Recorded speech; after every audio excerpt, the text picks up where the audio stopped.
On today's episode, we are making one of Ghana's most popular street food, kelewele. Let's go!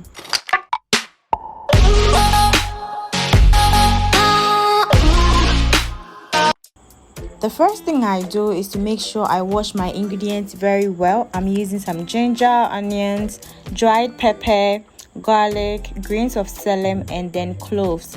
It's very optional. Some people take out the garlic, others also add things like black pepper, whinteaa, and all the other things. So it depends on you and the kinds of spices you want to use, but this is what I usually use to make mine. After I'm done washing all the ingredients, I'll combine everything into my mortar. You can use a blender or a potoyewa earthenware bowl for this process and just grind everything together, as you can see on the screen.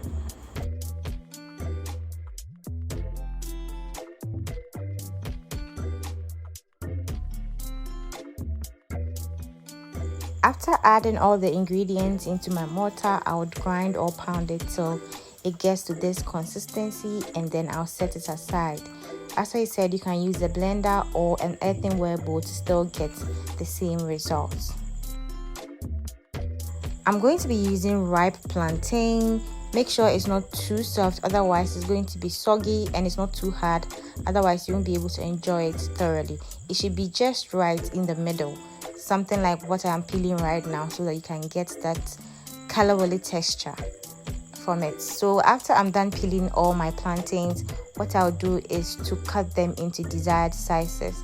So with cutting them, it's really up to you. Some people decide to cut it in squares, others also decide to cut it in rectangles and different sizes. So this is what I'm doing right now. I've divided it into 4 and I'm going to cut it into smaller pieces. I would say this is more of the square shape. I'll also show you the other way that some people cut it.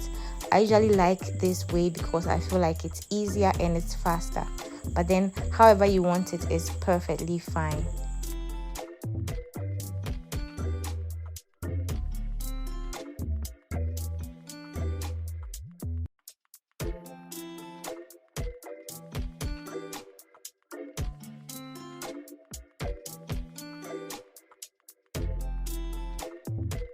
This is the other way of also cutting your kelewele.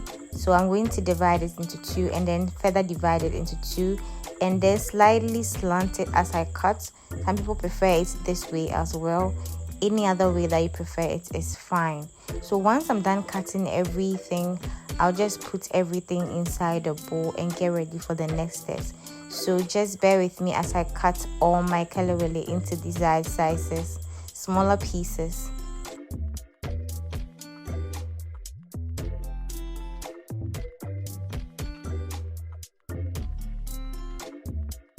After cutting everything into my desired sizes, the next thing I'll do is to transfer that into a large bowl, and then the next thing I'm going to do is to add my grinded pepper mix. So I have in cloves, ginger, garlic, onions, and grains of Selim, and I'm going to add all that to the plantain and then add some salt to taste.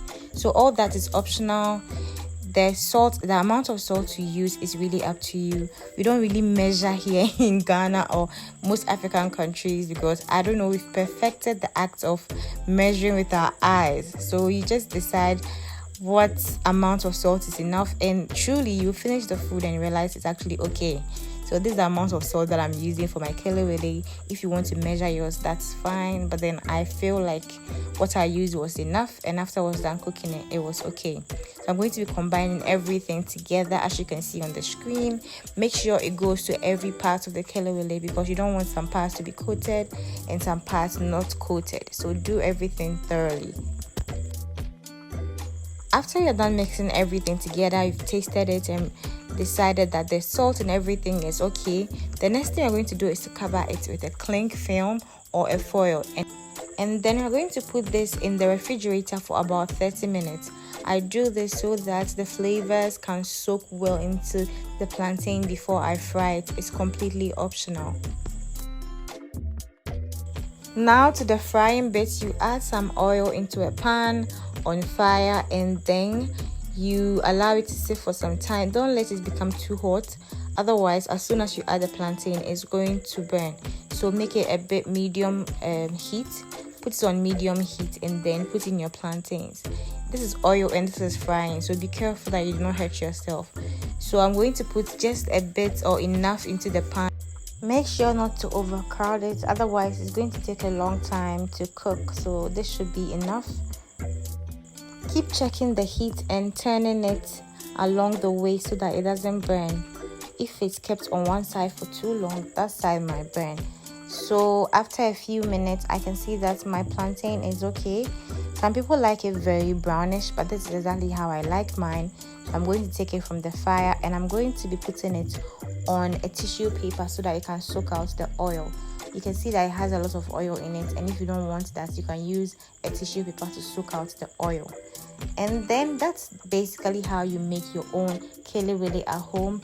This is so delicious. It's very popular in Ghana, especially in the evening.